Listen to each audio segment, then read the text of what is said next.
अन्य लोग कहते रहे हमारा है।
यादव जात इतनी पवित्र जात है मेरे प्यारे सज्जनों, जिसमें भगवान कन्हैया ने 16 तालाब से अवतार धारण किया।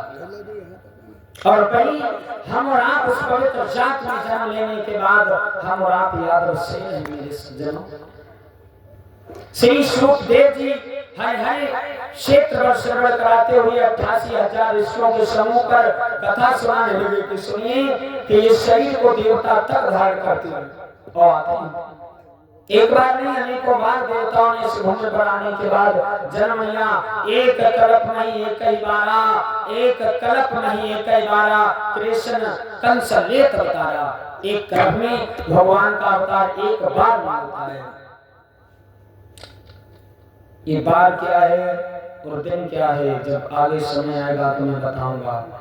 मेरे प्यारे सज्जनों, इधर धीरे धीरे समय बीतने लगा है। भगवान की कथा को श्रवण कराने लगे हैं और कहने लगे हैं, सुनिए सुखदेव महाराज, सर्वप्रथम हम आपको ये बताएं ज्ञान और वैराग्य क्या है। आज प्रश्न है भगवान की ज्ञान घाट की कथा होगी। चाहे रामचरितमानस को उठा के आप देख लें या भागवत को उठा कर देख लें, केवल 3 घाट है, 4 घाट समझना, 4 घाट है मात्र। इन 4 घाटों को अगर हमने जपना प्रारंभ कर लिया, अगर इन्हें हमने जान लिया तो इंसान भव सागर से तर गया। 4 घाट है केवल। आज प्रथम दिन है तो आज ज्ञान घाट की कथा होगी। समझाते रहे हैं, एक बड़ा ही सुंदर नगर हुआ है। एक नगर के किनारे पर बड़े ही अच्छे राजा हुए हैं। वहां पर एक दिन देव ऋषि नारद जो हैं वीणा को बजाते हुए पृथ्वी लोक पर चले हैं। पृथ्वी लोक पर देव ऋषि नारद चले हैं, लेकिन उससे पहले मैं आपको ये बताऊं भगवान की कथा, ये रामचरितमानस का भागवत है क्या। सर्वप्रथम इसमें विद्वानों ने शब्द दिया है श्री श्री कहते हैं लक्ष्मी को। दूसरा शब्द आता है मद, मद कहते हैं अहंकार को। जिसके पास श्री आ जाती है, जिसके पास पैसा हो जाता है, तो उसके पास मद तो अवश्य हो जाता है। प्यारे सज्जनों, जिसके पास अगर श्री है, लक्ष्मी है, और जिसके पास पैसा है उसे अहंकार अवश्य हो जाता है। क्यों हो जाता है? इसलिए कि हमारे पास पैसा है। पैसे के आगे इंसान कभी किसी की कदर को नहीं करता। पैसे के आगे भगवान को इंसान भूल जाता। पैसे के आगे माता पिता को इंसान भूल जाता, लेकिन पैसे को नहीं भूलता। प्यारे सज्जनों, पैसा तो कैसी चीज है दुनिया में जो भगवान ने बनाई है, हर एक चीज को छोड़ देता। हाँ, अगर कहीं 10-20 लाख रुपया मिला को हो साझा तो लोग कहेंगे ये सो करो भैया फलानी आदमी घर से निकाल दो, तो वो आदमी घर से निकाल दिए 10-20 रुपया चक्कर में। बताओ पैसा ये देखा जाए तो हमारा तुम्हारा हाथ का मेल है, लेकिन नहीं, पैसा को पाकर इंसान को मद आ जाता है। मद के बाद इंसान को जब मद आ जाता है, श्रीमान लक्ष्मी मद माने अहंकार, और फिर भागवत में कुल 4 अक्षर है, भा गा वा और ता। वैसे भा का शब्द विद्वानों ने भक्ति दिया है, लेकिन हमारे दिमाग में ठीक नहीं बैठा, इसलिए मैंने भक्ति का वर्णन नहीं सुना। क्योंकि अगर भक्ति को लिखा जाता है ना तो वहां शब्द में डंडा लगा हुआ है, भक्ति को लिखा नहीं जाएगा। क्यों? विद्वानों ने तो ये बताया भास्ते सर्वलोक विद्वान, जो सर्वलोकों में विद्वान है उसका भा का वर्णन दिया गया है। बाकी बात गा आता है, बहुत से विद्वान ज्ञान बताते हैं, आप समझदार हैं, पढ़े हैं, लिखे हैं। आप लोगों ने देखा होगा हिंदी की जो वर्णमाला आती है उनमें से अंतिम अक्षर है जिसका नाम है गा, ज्ञान, उससे लिखा जाता है ज्ञानी। लेकिन नहीं, उसका वर्णन विद्वानों ने दिया है। ये थे आदि नारद व परमहंस सुखदेव और व्यास जी जिसका वर्णन करते हैं उसका गा का शब्द दिया गया है। बा से बैराग, पोता से त्याग। जब बैराग हो जाएगा दुनिया के नाताओं को हम त्याग देंगे, परम पिता परमात्मा के हम और आप द्वार पर चले जाएंगे। लेकिन भागवत आई कहां से और ये प्रारंभ कैसे हुई? विद्वान बड़ा सुंदर भाव दे रहे हैं। एक राधे श्याम जी पुस्तक लिख रहे हैं कृष्णायन में, उन्होंने बड़ा सुंदर भाव दिया।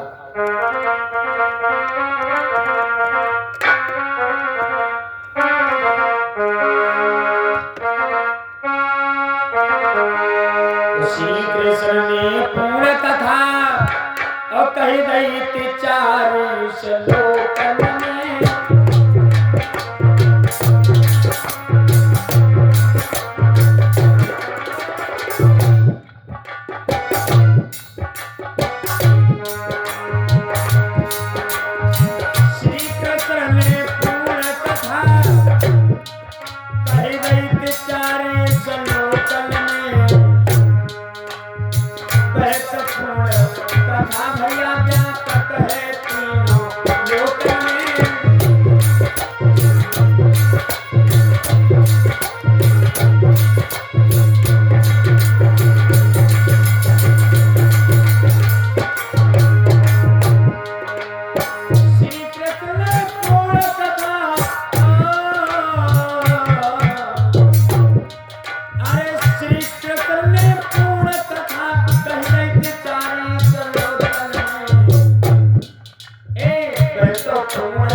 बात निकले जिनमें से 4 वेदों का निर्माण हुआ। और भाई कथा जो थी भगवान ने ब्रह्मा जी को दे दी जाके, और ब्रह्मा जी ने कर्म कौन सा किया? अपने पुत्र नारद को बताया। नारद को बताने के बाद नारद जी ने व्यास जी को बताया, और व्यास जी के द्वारा जिन्होंने सुखदेव जी ने पाई थी। ऐसी आई थी कथा। बताया ब्रह्मा जी ने वही कथा नारद को दाई सुनाई है, और नारद जी ने भैया ये तो व्यास को कथा बताई है।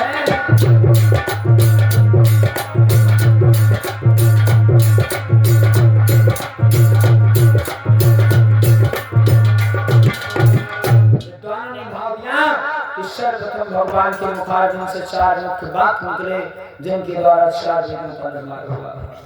उन्होंने ये बात ब्रह्मा जी को दी, जो ब्रह्मा जी ने 4 वेदों को रचना प्रारंभ की थी, जिनके द्वारा भगवान ब्रह्मा के पास 4 वेद आए थे। उसके बाद उन्होंने 4 वेदों का ज्ञान जो था नारद जी को दिया। नारद जी ने व्यास जी को दिया जाके, जिससे 18 पुराण की रचना की गई थी। प्यारे सज्जनों, देवर्षि नारद उधर भ्रमण करते करते एक नदी के किनारे पर आ जाते हैं, यमुना नदी के किनारे पर। नारद जी ने कभी देखी यमुना तीर, दुखिया एक सुंदरी सुदुखिया और अधीर। देवर्षि नारद ने यमुना के किनारे पर देखा, घूमते हुए टहलते हुए और नारद भैया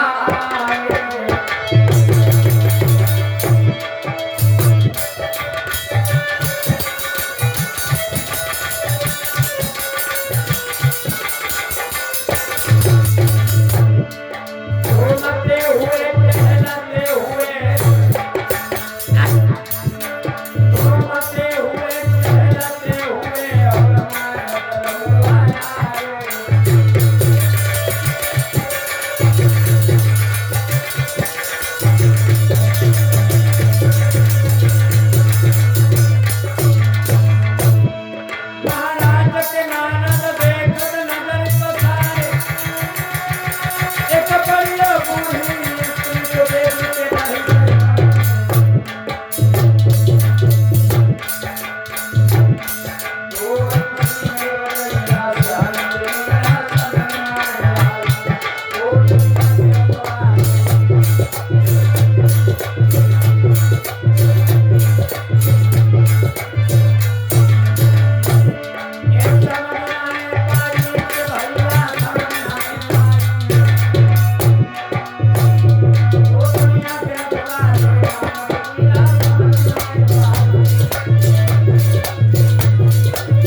देवर्षि नारद जब यमुना के किनारे पर आ जाते हैं, उन्होंने देखा यमुना के किनारे पर जाकर देखकर बड़ा चकित रहे, देखने लगे, विचार करने लगे, ये कौन है, कहां से आई है, इसके पास चलकर देखना चाहिए। देवर्षि नारद उठकर गए ही देखा है तो उसके पास दो पुरुष और वृद्धावस्था में पास में सो रहे, गोद में सर था, भक्ति मैया के ऊपर जवानी थी और वो पास में बैठी है। देवर्षि नारद देखने लगे हैं, विचार करने लगे हैं, कौन है, इससे पूछना चाहिए। देवर्षि नारद पास में गए हैं, ऋषि नारद को आते हुए देखा है, भक्ति मैया ने प्रणाम किया। प्रणाम करने के बाद देवर्षि नारद ने सवाल अपना परोस लिया और कहने लगे, आप कौन हो और इस प्रकार से अचेत अवस्था में क्यों पड़ी हो? तो बोली है, महाराज भगवान नारद बोले हैं, सुनो कौन हुआ? कि तरुणी के सुंदर रसिक नैना अनुज अपना बिठा कहे रहे।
देखा है, कहने लगी आप कौन हो, इस प्रकार से अचेत अवस्था में क्यों पड़ी हो, आपके ऊपर बड़ा ही नियस्ता की छाई है, हमें मालूम हो रहा है कि आप बहुत बड़ी दुख में हो, परेशान हो।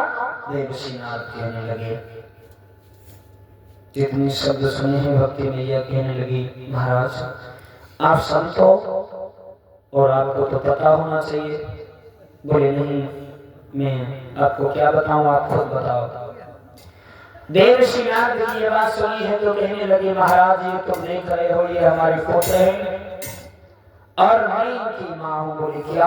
हाँ, लेकिन एक बात बताओ, तुम्हारे ऊपर वृद्धावस्था होनी चाहिए लेकिन इनके ऊपर जवानी होनी चाहिए, लेकिन ये तो उल्टा है। क्यों, क्या हुआ?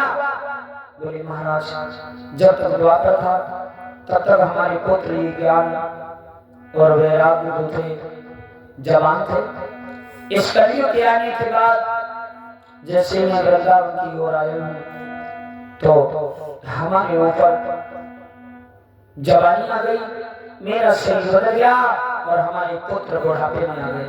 तो ये भी बात सत्य है लोगों, विद्वान तो ये कहते हैं और उन्होंने भी दर्शाया है कि वृंदावन के धाम को मर मन जानती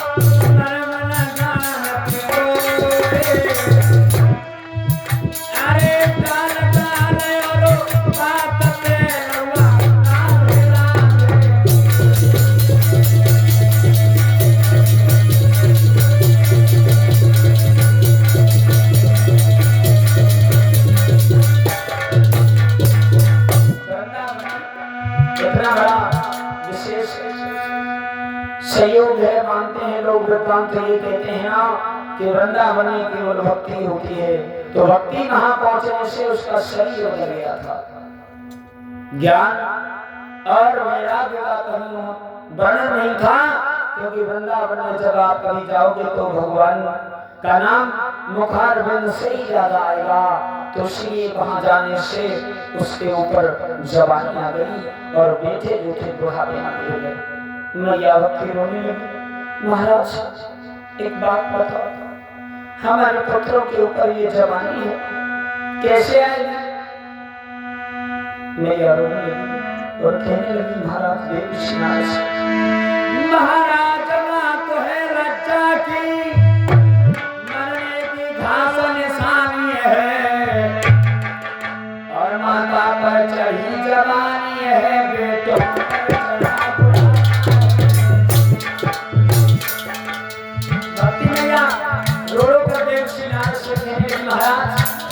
अरे हमारे ऊपर वृद्धावस्था होनी चाहिए, लेकिन हमारी पुत्रों के ऊपर वृद्धावस्था है।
भक्ति मैया के पास में खड़े हैं। भक्ति मैया रो रो कर कहने लगी महाराज इनके ऊपर कैसे लगाने आएगी।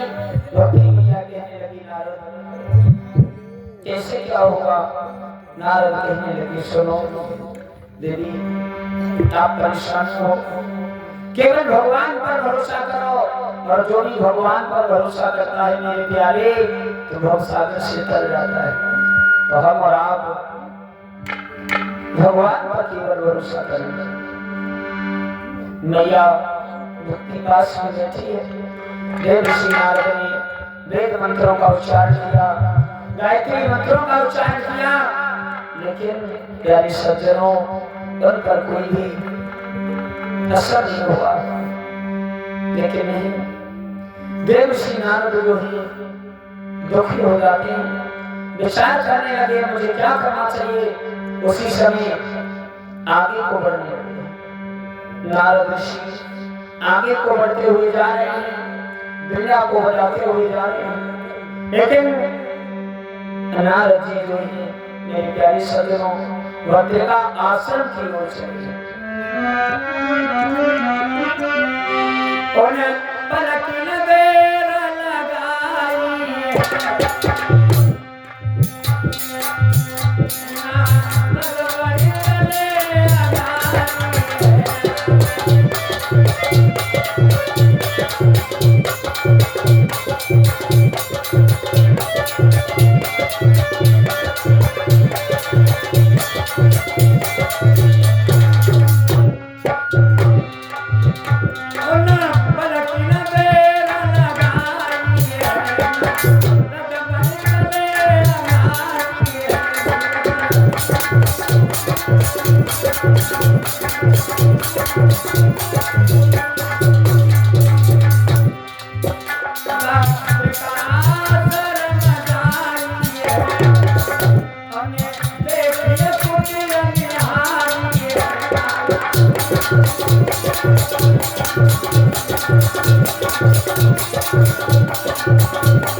आश्रम की तरफ धीरे-धीरे आगे को बढ़ते हुए जा रहे हैं। पहुंचे हैं जहां संत भगवान उनके भाई हैं जिसे आते हुए देखा विचार करने लगे प्रभु आप बहुत दिनों के बाद में आए हो क्या करते रहे। आइए हम और आप कीर्तन बोलते हैं। हाँ क्योंकि ये उठा बैठे होने लगी है और मजबूरी है कोई बात ना कल से ना है समझ रहे हैं क्यों भैया आज हमने सोची है आज कथा का विलंब हो चुका है तो थोड़ी देर कथा है तो सभी लोग बड़ी सुंदर भाव के साथ में बोलेंगे और कहेंगे चाचा जी अरे राधा बने गई फूल कमल को भंवरा बने गए सामतिया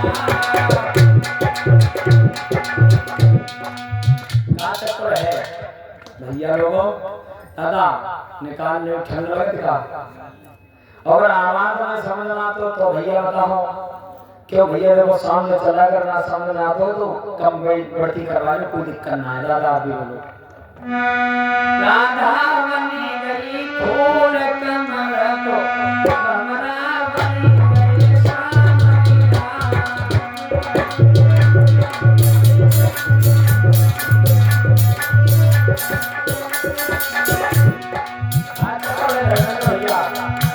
तुम्हारे गांव को तो नाम बहुत ऐसे सुना है लेकिन जान है बता रहा है कि श्रद्धालु बन रहे हैं। हाँ भैया बता माता में ना फिर जाओ माता में नो माते ना करो अगर सांसी बूढ़ी जाए माता में ज्यादा कुछ बात नहीं माँ करती है। आज समय है काफी बुराई ना करेंगे। हाँ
भक्तों भगवान की चर्चाओं में कथा थोड़ी पूर्ण हो जाए उसके बाद आरती करते हैं। हाँ ठीक है अच्छा है सुनो क्यों भाई जब ज्यादा लोग हो तो मजा आते हैं जब तक बैठे हैं तो सुनाते रहेंगे। मेरे प्यारे सज्जनों इधर देवर्षि नारद जो है मेरे भाई कहाँ चले हैं बद्रिका आश्रम की तरफ। बद्रिका आश्रम की तरफ गए हैं तो जैसे ही देवर्षि नारद को आते हुए देखा तो देवर्षि नारद को आते देखकर बड़ा ही खुश होते आश्रम को नवा दिया। आश्रम गयो नवाई संत ने नारद को बैठायो बहुत दिन में नारद को मैं तो कहां से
आप हमारे बद्रिका आश्रम पर इस प्रकार से नहीं आए लेकिन आज कारण क्या है आपको बोले महाराज उदासी का कारण है।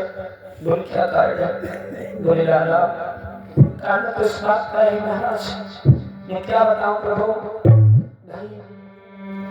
एक यमुना नदी के किनारे पर मैं वादा करके आया हूँ कि हम उनके पुत्रों को जवानी वापस करूंगा लेकिन ऐसा नहीं हो पाया।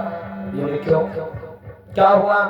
बोले महाराज एक बात बताओ कोई ऐसा उपाय है जिसको कहने से हमारे वचन को मिथ्या होने से बचा सकते हैं और उस भक्ति के पुत्र ज्ञान और दया को आप जवान बना सकते हैं। बोले लाला क्या कहते हो तुम? तुम्हें एक बात का ध्यान नहीं है। बोले क्या? तो रजनी श्रीमत भागवत है सबका सरदार।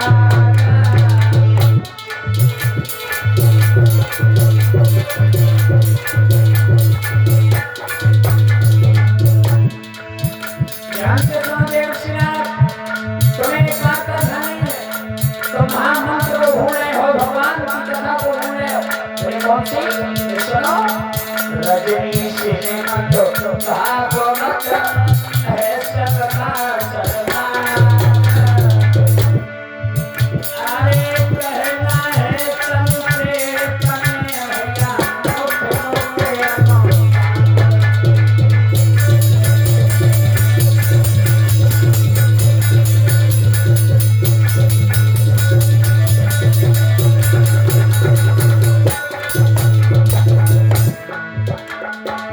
भैया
उच्चारण किया, न जाने कितने मंत्रों को प्रयोग किया, लेकिन ना उनके ऊपर जवानी नहीं आई।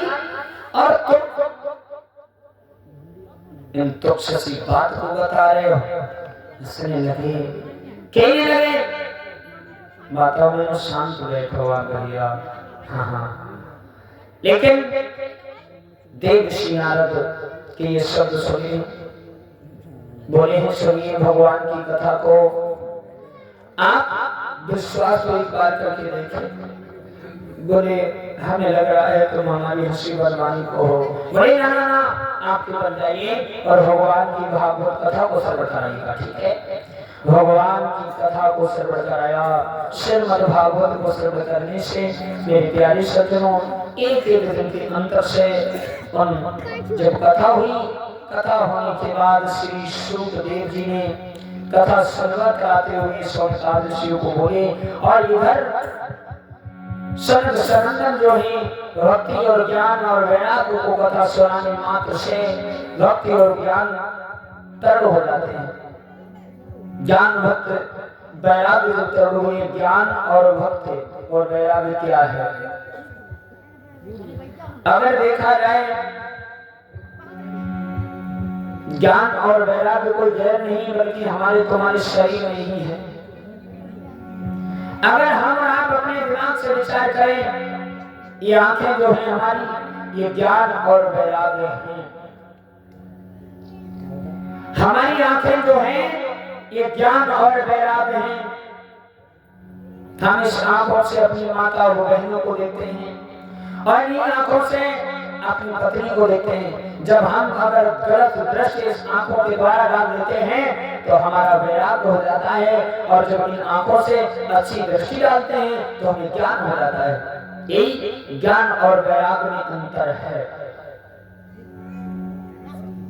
समझाने लगे हैं, आगे के लिए बताने लगे हैं।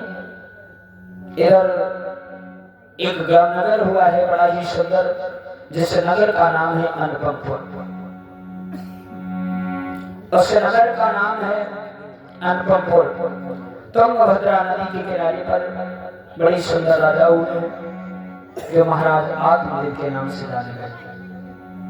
आत्मदेव एक ब्राह्मण थे, कैसे ही लाला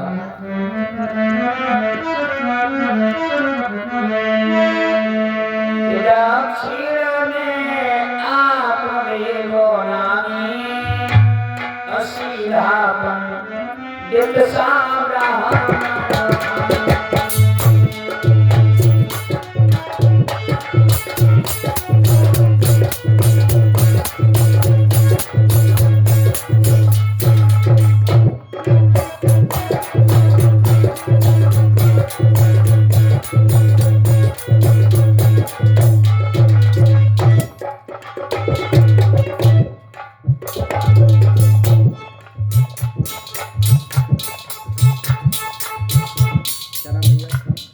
मिस्री लाल यादव यहाँ से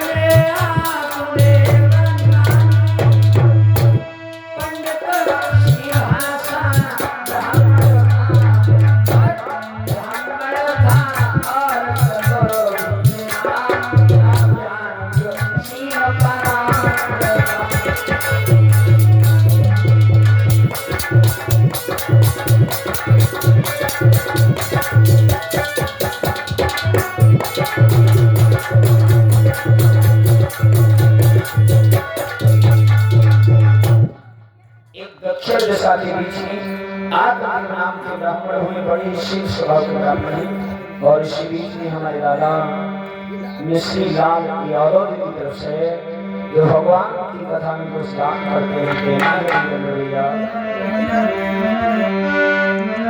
और जिस राम बाग गही घोड़ा उस हुई घरों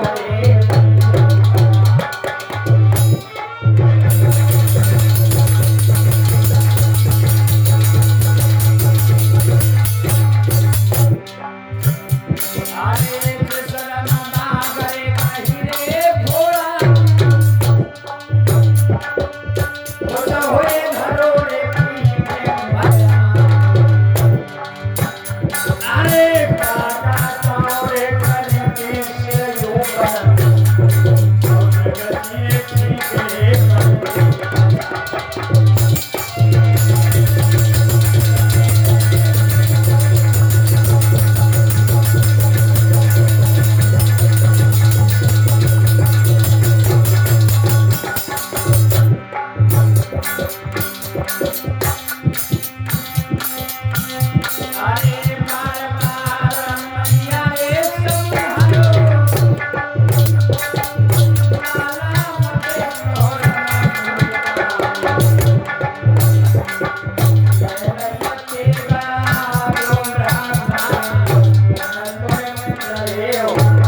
आए राम बनई है तो सनातन अरे फिगड़िया बनत रे बनत बनाए अरे बिना बनाए जाकर में सड़े मार गए करे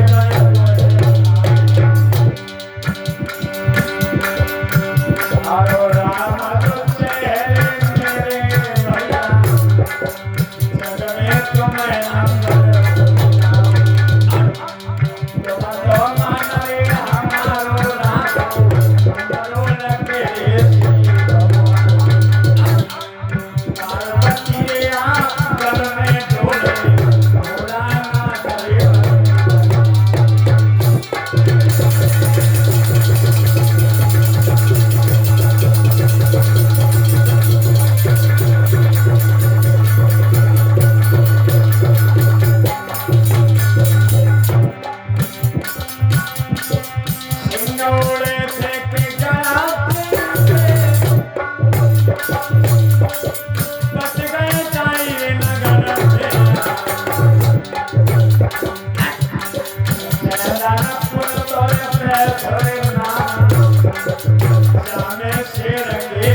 भैया भैया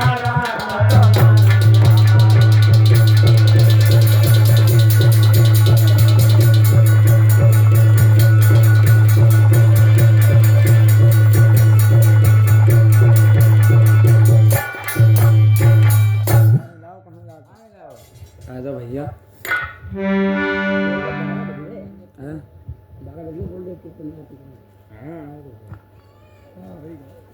हमें तो आज्ञा दो भैया।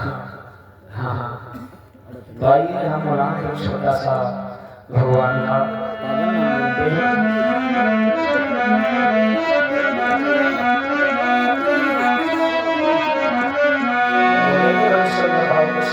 सब लोग माता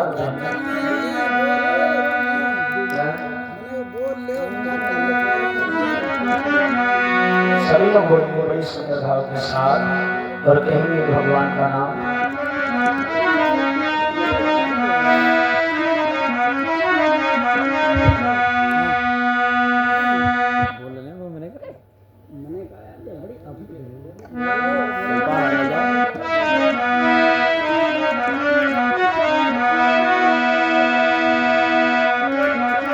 सब लोग बोलेंगे बड़ी सुंदर भाव के साथ भगवान का पावन नाम।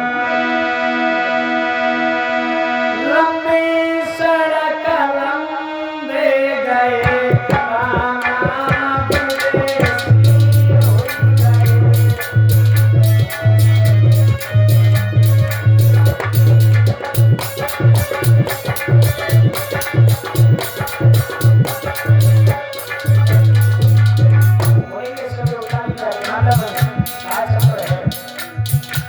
दादा हाय हाय मेरे चाचा मनोज को बोलो जियो। लंबी सड़क लंबे गए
बोलिए सत्यनारायण भगवान की। अब हमारे बड़े भाई श्रीमान जी के द्वारा आप लोग बड़े सुंदर भाव के साथ